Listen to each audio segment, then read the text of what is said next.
Hello, YouTube. It is your girl, Rose Chardonnay, and in today's video, we're going to be discussing the secrets behind Marilyn Monroe's iconic platinum blonde hair. So let's dive right in. Now, over the years, there have been numerous Hollywood blondes, and they've come and gone through the years. And Marilyn Monroe most certainly was not the first Hollywood blonde, but she is most definitely the most famous. Think about it. Here we are 62 years later, and we're still talking about Marilyn. We still see her image everywhere, and there's new movies and documentaries being made about her life all the time. But like many Hollywood blondes, Marilyn was not actually a natural blonde. No.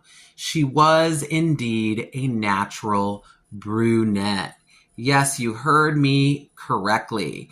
The most famous platinum blonde, probably on planet Earth, is actually, in reality, a brunette. Let's start in the beginning of Marilyn's career. Now, Marilyn Monroe was not known as Marilyn Monroe at this time. She was known as Norma Jean Dougherty. She got married very, very young to her first husband, Jim Dougherty, and this was during World War II, so he was out overseas a lot. So to keep busy, Norma Jean decided to enter the workforce and support the war effort like many women did at this time. So she found work at a local parachute factory near her home in Los Angeles. One day, around 1945, when Norma Jean was about 19 years old, a group of photographers from the Blue Book modeling agency came to the factory in search of pretty girls that they could use for different modeling assignments. So it wasn't long before they discovered Norma Jean, and they really fell in love. They thought she was so naturally beautiful and kind of had that, natural girl next door sort of look. And they were in love, and they instantly wanted to use her for different photo shoots and modeling assignments. So that's exactly what they did. And some of her early modeling photos, you can really see just how much of a natural beauty Marilyn, aka Norma Jean, was. I mean, just stunning, and did have that girl next door kind of wholesome look to her. And she photographed very, very, very beautifully. But there was one problem, and that was Norma Jean's hair. And it wasn't really the color of her hair that was the issue, but it was actually the texture of her hair. You see, Marilyn, aka Norma Jean, had naturally very, very, very curly hair that had the tendency to get very frizzy. And, as a model, you have to kind of change up your hair for different modeling assignments. And so the hairstylists were getting a little frustrated with Norma Jean's hair because they just found it too unruly. It was too difficult to style. They couldn't get it, kind of restyled quickly for different photo shoots. It was just becoming an issue. So they send her to a really top Hollywood salon to have her hair not bleached, but chemically straightened so it would be a little bit smoother and easier to style for her modeling assignments. Now, if you watched my perm video, and I will put a link down below, you'll know that around this exact same time, perms no longer required the use of heat. You could actually get a perm without heat due to new chemical technology, mainly the discovery of ammonium thioglycolate. It was also discovered at this time that that exact same chemical used in perms could be used to straighten the hair. Just instead of wrapping the hair in curlers or perm rods, you would simply just comb the chemicals through the hair to straighten it and smooth it out. And that's exactly what they did to Norma Jean's hair.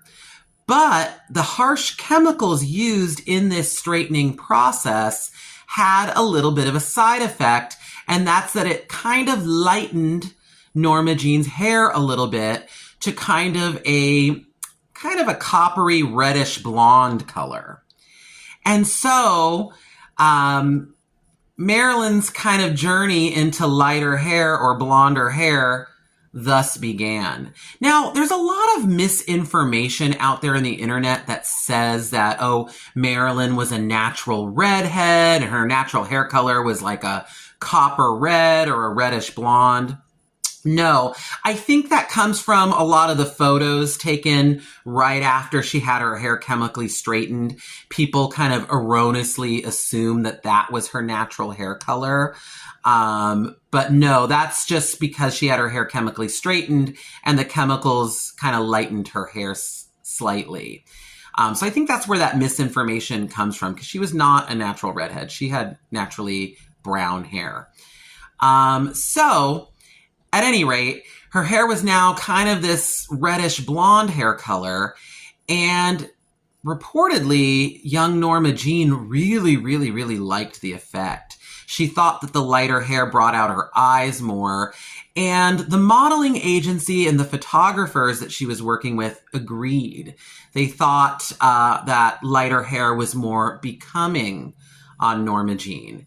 So it was decided that they would continue to gradually lighten her hair until they got it to a light blonde color. Now, they actually did this process very, very gradually, which was smart of them because her hair was chemically straightened. So if they really went in there with like full-on bleach, her hair probably would have gotten very damaged. So instead, they just very subtly, very gradually lightened and toned her hair until they got it to a light blonde. Around 1946, Norma Jean decided to try her hand at becoming an actress in Hollywood. She changed her name to Marilyn Monroe, and it wouldn't be long before she got a contract with Columbia Pictures. Now, during this time, she was still kind of gradually lightening her hair. She was being kind of known as, kind of the new blonde on the scene. And you can see from some of the photos, she kind of went from like that kind of reddish blonde to like more of a kind of a yellowy golden blonde, honey blonde. It was a gradual lightening process. So fast forward to 1948, Marilyn made her first movie as a leading lady. And this was the low-budget movie called Ladies of the Chorus. And by this point, she was kind of out of those reddish blonde, golden blonde hair colors. And they actually did get her hair to a light, more ash blonde tone. Now, unfortunately, Ladies of the Chorus really didn't do anything to advance Marilyn's career, and she was soon dropped from Columbia Pictures. They didn't renew her contract. But undeterred, Marilyn decided to continue in her quest to becoming a Hollywood star. And this would happen in earnest in 1950.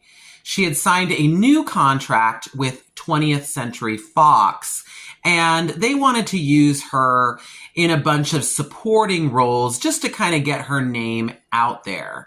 And her biggest role that year would be in the blockbuster movie All About Eve, which starred legendary Hollywood actress Bette Davis.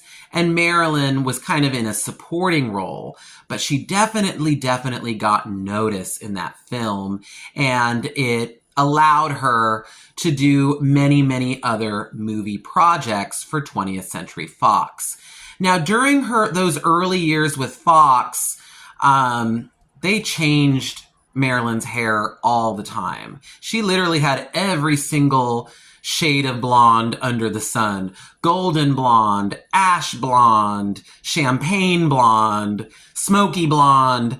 They even did like a dark kind of natural blonde when she did a movie called Don't Bother to Knock, which is a great Marilyn movie. It doesn't get talked about a lot, but she played a really dramatic role in that. But they kind of dyed her hair like a darker blonde. I guess they wanted to give her a more natural look. But by about 1953, she really established herself as the hottest blonde on the Hollywood scene. And soon she would start getting really, really big, major leading lady roles, starting with probably one of her most famous roles, Gentlemen Prefer Blondes. And in that movie, they really brought her hair all the way up to that platinum blonde color that we associate Marilyn with. And obviously the movie was called Gentlemen Prefer Blondes, so they wanted her platinum hair to really be showcased in this movie. The movie went on to be a huge hit. She followed it up with another big hit with big-name actresses Lauren Bacall and Betty Grable in the movie How to Marry a Millionaire. And again, she solidified herself as that platinum blonde icon, and she remained a platinum blonde in subsequent movies like Niagara, all those movies of the time, How to Succeed in Show Business, all those movies of that time, The 7-Year Itch, another huge role for her. They cut her hair very short. They gave her that kind of short, they called it an Italian haircut, and it was platinum. She did deviate a little bit from platinum blonde around 1956 and 1957. She did a movie called Bus Stop in 1956, and they kind of gave her hair more of like a golden blonde toner, I guess, in that movie. And then when she did The Prince and the Showgirl in 1957 with Sir Laurence Olivier, they kind of dyed her hair this strawberry blonde hair color. Not sure why they wanted her hair that color for that role. Maybe they were just trying to do something a little different. So she had strawberry blonde hair in that movie, but it didn't last long. And shortly after, she definitely went back to her signature platinum shade. Definitely by the time she did Some Like It Hot with Jack Lemmon and Tony Curtis, and Let's Make Love with Yves Montand, a French actor, she definitely was back to her platinum blonde locks. But the bleaching was starting to take a toll on the integrity of Marilyn's hair. So much so that, in fact, by the time she filmed The Misfits in 1960, that movie was filmed in the Nevada desert. So the hot, dry conditions just did a number on Marilyn's hair.